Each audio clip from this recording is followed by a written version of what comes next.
Bienvenidos. En este video se realiza el análisis de la característica de carga del generador sincrónico. Característica de carga.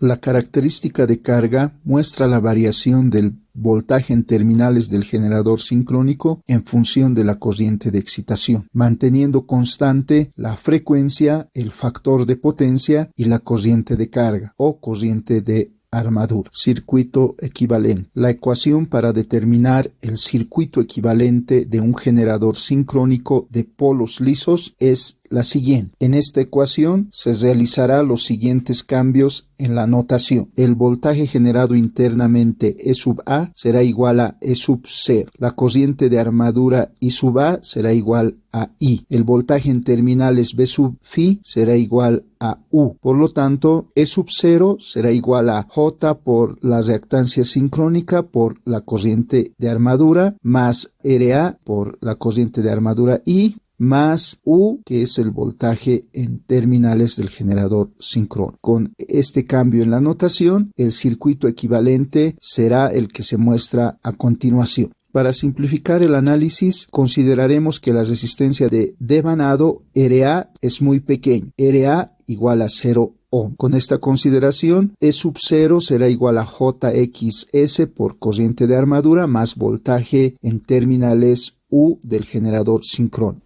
Considerando esta última ecuación, se realizará el análisis del comportamiento del generador sincrónico para carga resistiva, capacitiva e inductiva. Para carga resistiva, Z igual a R. Para carga resistiva, la corriente de armadura y el voltaje en terminales estarán en fase. Considerando la ecuación para determinar el circuito equivalente del generador sincrónico, realizamos la gráfica del diagrama fasorial. En primer lugar, dibujamos el fasor que representa al voltaje en terminales U. A continuación, dibujamos el fasor de la corriente de armadura I, que en este caso estará en fase con U. A continuación, dibujamos el fasor JXI, que representa la caída de tensión en la reactancia sincrónica.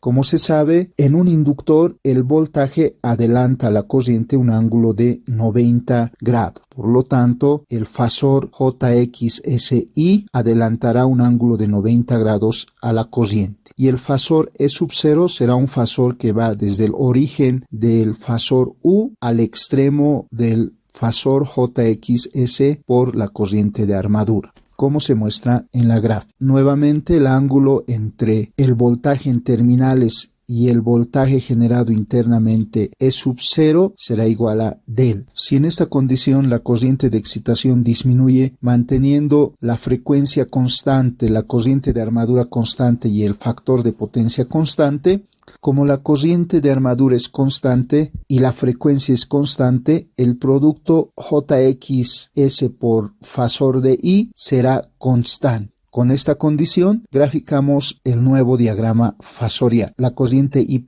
será igual a I, ya que es constante. Como JXS por I debe de ser constante, el diagrama fasorial será como se muestra en la gráfica de color negro, donde se puede observar que el módulo del voltaje en terminales U' disminuye de tamaño, así como el módulo del voltaje generado internamente E sub 0'.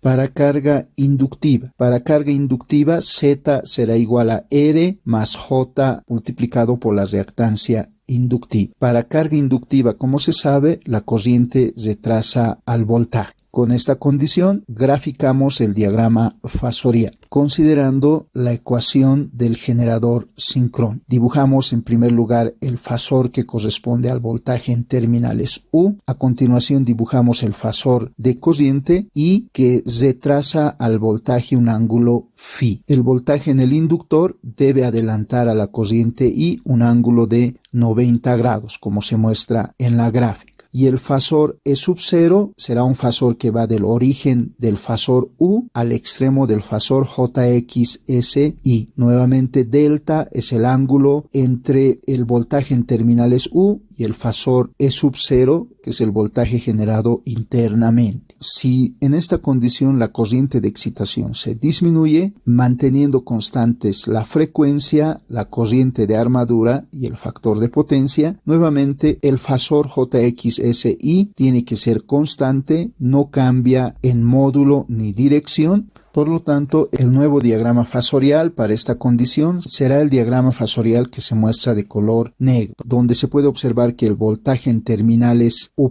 disminuye en módulo, E sub 0 también disminuye y el ángulo delta' aumenta. Para carga capacitiva, Z será igual a R menos J por la reactancia capacitiva. Para carga capacitiva, la corriente de armadura adelanta al voltaje en terminales U. Nuevamente, considerando la ecuación del generador sincrónico, dibujamos en primer lugar el fasor que representa el voltaje en terminales U, a continuación la corriente de armadura I, que en este caso adelanta al voltaje, un ángulo phi. A continuación dibujamos el fasor que representa la caída de tensión en la reactancia sincrónica. Este fasor debe adelantar a la corriente un ángulo de 90 grados. Y el fasor E sub 0 es el fasor que va del origen del fasor U al extremo del fasor JXS por corriente de armadura. Y delta será el ángulo entre E sub 0 y el voltaje en terminales U. Si en esta condición la corriente de excitación disminuye, nuevamente a frecuencia constante, con factor de potencia constante y corriente de armadura constante, el voltaje en la reactancia sincrónica JX por corriente de armadura será constante en módulo y fase.